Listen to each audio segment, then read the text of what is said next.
I'm Melanie Kennemann, and this is my KW story.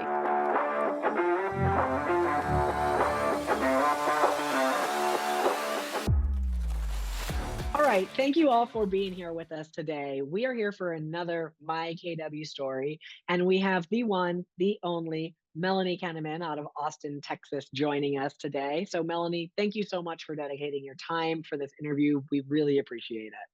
Oh, I'm so excited to be here. And again, Liz, I love everything you're doing with KW Talent and KW. So thank you. No, I appreciate it. Thanks.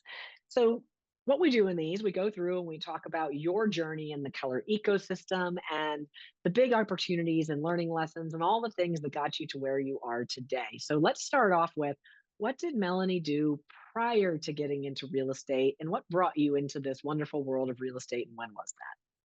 Okay, I love that. Well, gosh, stories are so fascinating of where people began before their Keller Williams journey. I had a whole lifetime, I feel like, before I joined Keller Williams. My background is I started off very young as a musician, singer, performer all through high school, entertainment business in front of camera, modeling, things like that. Went to college, ended up behind camera and ended up in the film industry, which ended up bringing me to Germany, where I lived for 9 years. And it was really interesting because one of the things I told myself is that I wasn't good at languages.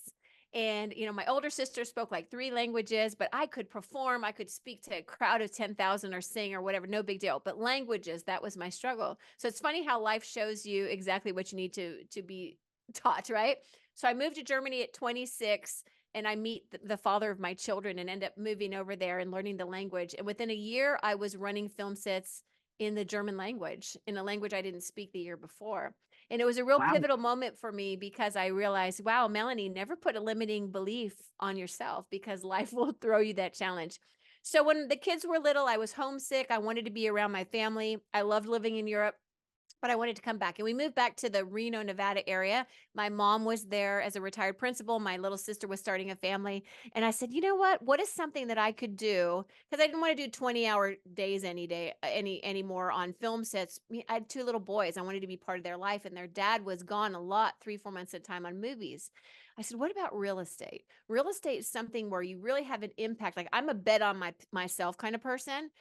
What I didn't realize is that was 2006, which is right when the market was tanking. Like I make this joke that there was this loud crashing noise right when I got my license, and that was the market crashing.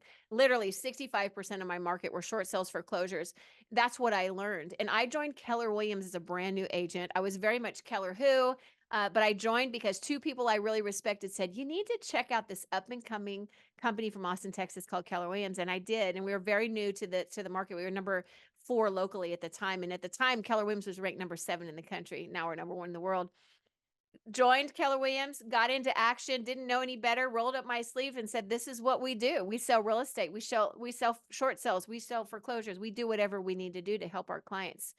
And literally 10 months later, I became team leader at that office. So back up, like coming into the business, coming into the world of Keller Williams, I knew immediately that I would be a team leader. So that's Like, tell me about that, right? Because yeah, you only sold real estate for 10 months. Tell 10 me months. about that, like, how Yeah. you knew and what attracted you to that role when you joined? What My was that? entire yeah, I think it's my entire life, Liz, has been leadership. And I've always been a performer or leading teams in film. I led the team, right? In any sport I was the team captain. So for me, leadership was very natural. And there was something about the feeling of teamwork at Keller Williams that really attracted me. I love the feeling like everyone kind of like working together, but for their own, outcome.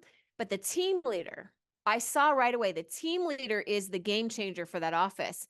And at the time, we had a team leader that stepped down pretty quickly and then we had turnover about just like 2 more before like the 10 months in that I was approached and tapped on the shoulder to take this opportunity. Now, I thought this opportunity would come 3 years down the line. I was on track to be rookie of the city. I was crushing it in real estate. And I was like, this is great, right? It was great. It was just the next person that I could help. And so when they approached me, I remember calling my then husband and saying, "Oh my gosh, they're tapping me on the shoulder for team leader. What do you think?" And he gave me really great advice. And he said, "Well, what if you don't get that opportunity for another 5 years? Would you be okay with that?" What if the next person they hire, if you say no to this opportunity, they stay for 5 years? And I'm saying, well, I'm not waiting 5 years. He said, well, I think you have your answer. And so I said, you know what? The worst thing that could happen is I get in there because I loved the sales part. I'm like, how am I ever going to recruit though? Like, how will I ever going to recruit? Which is so funny now that I look back. And I said, that's true. If I, I would rather say, hey, you know what? At least I tried it and go back to sales than have the regret of never knowing what it was like. There was just, Liz, I can't even explain it. I just knew I was supposed to be a team leader. I also knew I was supposed to come to Austin. So stepped in as the team leader role. We crushed it. We went to #1 market share, and that's when they recruited me to Austin 13 years ago. So you came into the team leader role just 10 months after joining Keller Williams, starting into real estate in arguably the hardest real estate market since the 80s, if not harder, Yeah. because it wasn't just that there's low inventory and high interest rates. It was a true financial crisis across the country. And you stepped in and didn't let it phase you. What was the mindset you had to keep during that? Well, it's funny because I didn't know any better, right? And I'm just a problem solver. Like that's what you had to do in the movie industry is you had to solve problems. There's somebody making noise 5 miles down the road. You might not find it, but I'm going to send somebody to look into it. You're just the problem solver. So for me, I think coming in with a fresh perspective, I learned in a market and I learned to never fear any market is like always be the solution for your people. So things like a short sale addendum. I saw how hard it was to do business. We created our own short sale addendum in our office, which became then adopted and on it, they took that on for the whole entire board. So the entire city took that on. I said, you know what? Agents have a better use of their time than calling banks every week about these short sales. What if I recruited an in-house short sale negotiator that they could pay like a transaction coordinator 400, $300? They call the bank, they're out getting their next deal because that's what they're really good at. So I just could see the vision of like, if we make it easier for our people, if we light the way for them, if we show them the path of how they can win, nobody else is having these conversations. And I would go to these Keller Williams trainings and I'd come back all fired up, and I'm the one like spreading the joy. And I'd look at all my competitors and all the people around us. Nobody was having those conversations. So I saw really early on how different Keller Williams was than anybody else. So it just kind of reassured and validated that I was in the right path, that I was here to lead our people into greatness. And I knew it was like a calling for me. And so when they tapped me on the shoulder for Austin, I also knew that I had to say yes to that because people think, Austin, oh yeah, it's just perfect here. There was a lot of it wasn't perfect here. I mean, at the time when I took over Southwest with my partner at the time, Diane, we were at 500 agents and there was a lot to be done. Well, now they're almost at 1,000, right? And so I don't want to go anywhere and I don't want to take on a job. I'm that person who will only take something on if I can make a difference. Like I don't want to be that guy that comes into some situation that's just perfect because you can't really impact that. You can't make change in that. So how Yeah. long did you stay how long did you stay in your first market center as the team leader? How many years were you there? I was there for 3.5 years. What took place during those 3.5 years for you to develop yourself, grow into the role, and really take ownership of that role, right? Because to get tapped on the shoulder from a first-time TL to come take over the largest market center in Keller Williams, that's a big move. It was. That's gotta be a big journey in those 3 years for you. What did you do in terms of development? What were your pivotal things that you learned during that time? I was ready, right? I'm that student that shows up in the front row, right? When I go to something, I go all in. In fact, when they went through my hiring process for a team leader, and we were doing back then, it was Recruit Select, which is now Career Mhm. Visioning. My OP at the time didn't even he was not even certified to validate my AVA at the time, which is the assessment you took. So I had to do it on a phone call with my regional director. We're not even doing a Zoom. So I'm just like on the phone and he's trying to have me draw these graphs. And it was the most uncomfortable, weird experience. I swear I have no idea how I stayed interested in the role. And I said to myself, I will never ever put somebody in this position how this has been. And he's a great guy. It's not, but it just could have been done so much better. And so the minute I could get trained to be that person that teaches that, I went and I flew to Austin. I got certified. Anytime Bold came out, I said, let's get it to Reno. Anytime there was something, I just showed up to everything and I played all in. And before you know it, my numbers are some of the best. We were in the top 10 in January, the last year that I left. I was number 25 in the entire company in my little Reno office because I would go to everything that was possible and I would bring it to my people and adapt it locally to how that could benefit them. And I believe everything starts with a belief in yourself, though, of you being capable. Well, I think there's a few important things you looked at there, right? You took on this role that you had no experience in, but you were a student of the models. And you said, these classes are here, this education is here, these models exist, these things I can follow. And so you became a student of the models and the system, and you got better and better and better and better and better and better and better and better Yeah. and better and better. And an opportunity came around, right? You were prepared and the opportunity showed up. So when did you take that opportunity in Austin? What year was that? I moved here January of 2011, so it was 13 years ago. So 13 years ago, you've been in Austin for 13 years. So you stepped into the Austin Southwest Market Center as a team leader, your second role as a team leader into the largest market center in Keller Williams. What did your journey in that market center and in that specific role look like? And where did it take you next? It was interesting because that role, I actually partnered with another team leader, which I hadn't done before. And I was just having this conversation with somebody at lunch about how it's very different to be CEO or co-team leader with somebody when you're really partners, equal partners. And we were so different. So I think we kind of complemented each other, but it was a whole different learning style because when you're used to running the show and just calling the shots and going with your, just calling everything. And now you have to think about another person. I learned a lot of lessons in that time. And I think that I grew in a different way that I would have if I had just come and done it on my own because it comes on with a whole bunch of, winning with people is a lot more challenging than just winning by yourself. I got me, right? I got I me. would, I I know would, I could I would agree with that at 100%. I got me. So I had to learn how to play at a really high level with another leader. And then of course you have to remember who my OP was leading all of Keller Williams, so it was a whole different playing field. Is So that guy I the guys that wear the black shirt and the mustache Well, and I didn't is work on directly stage for a Gary. I lot? worked for Mary Tennant, but pretty much Ah, all eyes are on you, right? But I remember I went from a market center of 173 people where I knew every person, every family member, I knew all about their story to coming and just being a label and just being a title at Austin. And at the time, they couldn't in the system have 2 team leaders, so it looked like assistant team leaders. So everybody would they thought I was assistant team leader. And I said, no, no, I'm the other team leader. And then they finally fixed it. But it was funny because I realized how positional that is. Because you have to remember, I moved my whole family to Austin, so nobody knew me. A few people knew me. They'd come in, they said, hey, I know who you are. I've been watching your career. You're amazing. We're so excited you're here. But for the majority, I was just some woman that had moved from the West Coast and I had to prove myself. So I had to earn the right. You don't just get a title. Leadership is earned. You got to buy into your people. You got to lean in. And so I'll tell you what, I leaned all in. I played all in. I went to everything. I showed up. I started doing my videos. I just brought Melanie to Austin. And you started seeing, first year was really rough. I'm not going to kid you.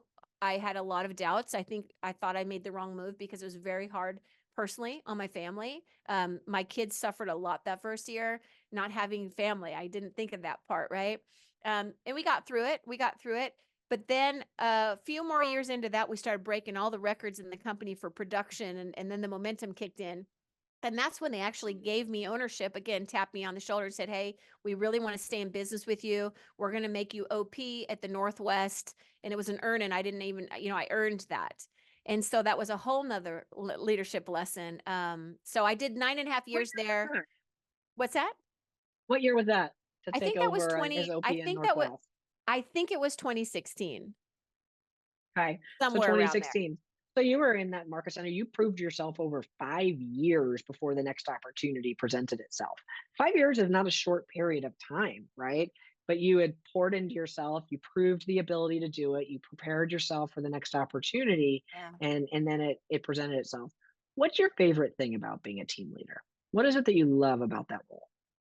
Gosh, there's so many things I love about the role. I think what I love most about the role is the impact you get to make on people's lives. So you think about for agents, think about the impact they get to make with their clients. Now, here's a beautiful thing about my story. 13 years I've been doing this in Austin. The average team leader last 2 years. I'm over 16 years doing this in the role. I get to see what happens as a result of the people I've poured into, of the people I believed in before they believed in themselves. So I have people tell me all the time, Melanie, you changed my life. That's what I love about being a team leader. And I say back to them, I said, no, no, no, no. I opened doors for you, but you're the one that went through them. I open a lot of doors, but very few people really go through and lean in because I'm a person that I want to be an opportunity creator for people. And I see the opportunity before they do, or I see in what they don't see in themselves. You know, so much of what we do, Liz, is confidence in what we believe to be true and what we're worthy of.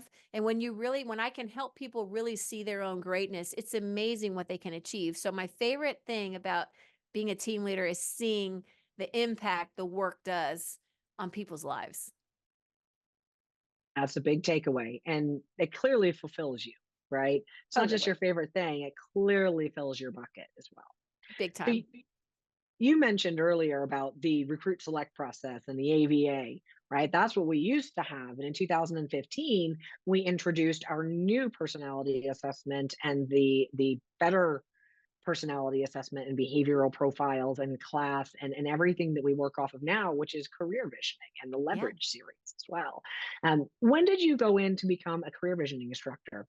Oh man, the first class, the first chance First possible. Cause I class. went, hello, which part of the front row thing? Yeah. No, literally, I was already a trainer for Recruit Select. So I had got in there, like I said, my experience was not the best. So I'm like, I'm going to be a trainer of that. Like, I'm going to at least be certified how to do it. How do I become a trainer? So as soon as I could get trained. So when that initial class for CV came out, I was in that room getting trained because I honestly, at the time, just wanted to teach to my agents. I'm like, I'm going to do that here in Austin. Now, of course, being master faculty, I travel and I teach it to regions and work that into my schedule.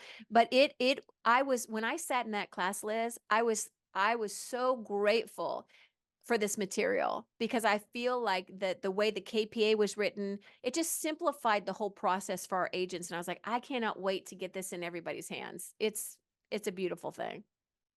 So tell us about your world now, Melanie. You moved from Reno, right? You started as an agent, you go to team leader, then you move to Austin and you co-team lead. You get this opportunity for to be an OP.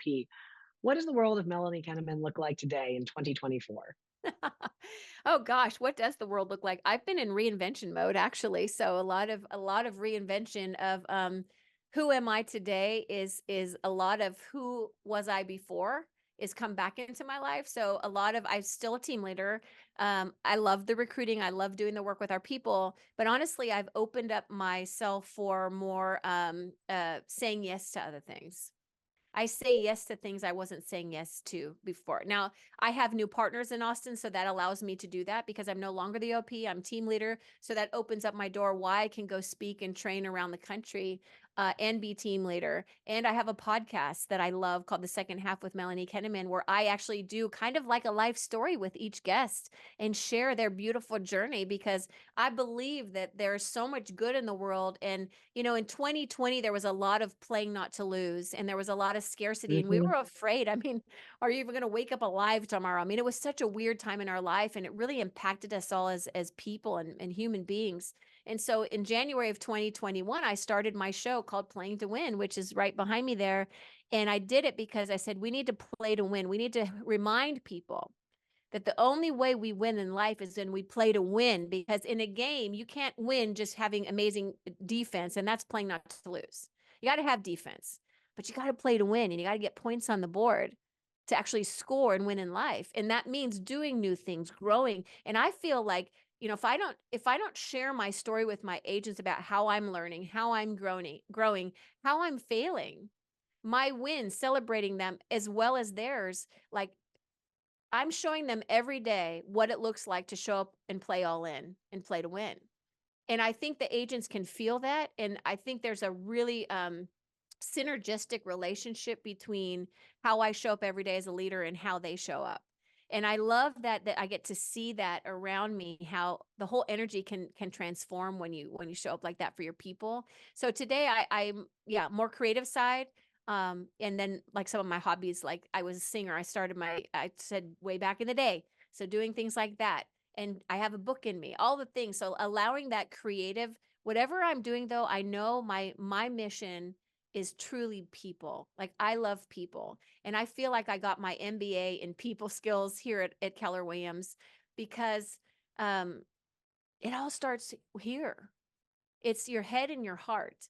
And then you think about what do I want to create, and then you just look up and you say, well, guess what? I have if I don't like what's around me, I get to change that. And I have an amazing maps coach I've had all this time. I mean, Mike Bastion just sent me to this event that I went to in Los Angeles that changed my world. And he because he knows me and he knew that's what I needed. I mean, that's who he gets to show up for me as, and that's how I get to show up for others. And that's how our agents get to show up for their clients and their families. It's such a beautiful law of reciprocity of like, or the law of the lid, or all the things, right? Where the better we get, when it's coming from an energy and a place of giving and no expectation, and you just pour into the world, whoever's around you, and your goal is to make their life better by your presence, that's a pretty big world. It comes back.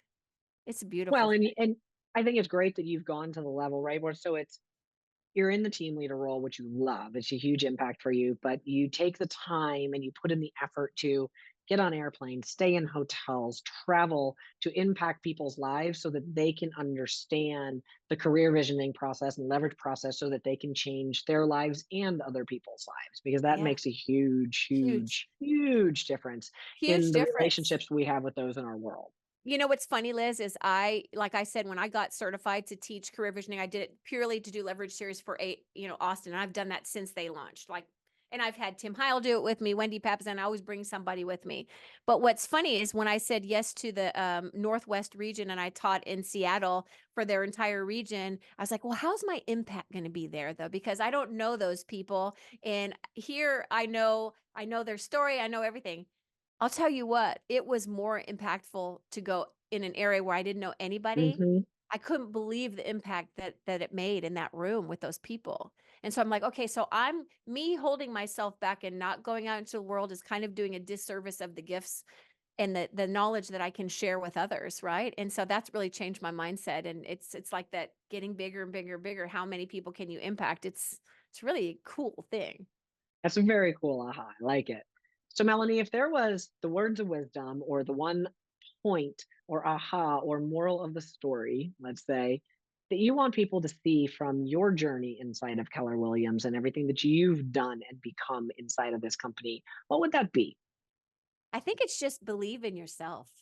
It start with you. If you don't have it within you, it's never going to happen. And if you don't believe that it's possible, everything's going to be such an uphill battle. And I think about like for example, I knew I was going to be a team leader. I knew I was going to come to Austin. I've known that I'm going to go travel and teach. I've known all these things and I remember being in Reno as a new team leader and there was this broker I wanted to recruit from a competitor's office and she was at the time she was the commissioner for the whole state. I'm like, if I got her, that would be a game changer for Keller Williams. And I remember going to my OP at the time and saying, I'm going to go recruit her. And he said, it'll never happen. It'll have never happen. And that's always the famous last words. And I looked at him, I said, watch me. Well, it happened and she joined Keller Williams and that was a game changer for us.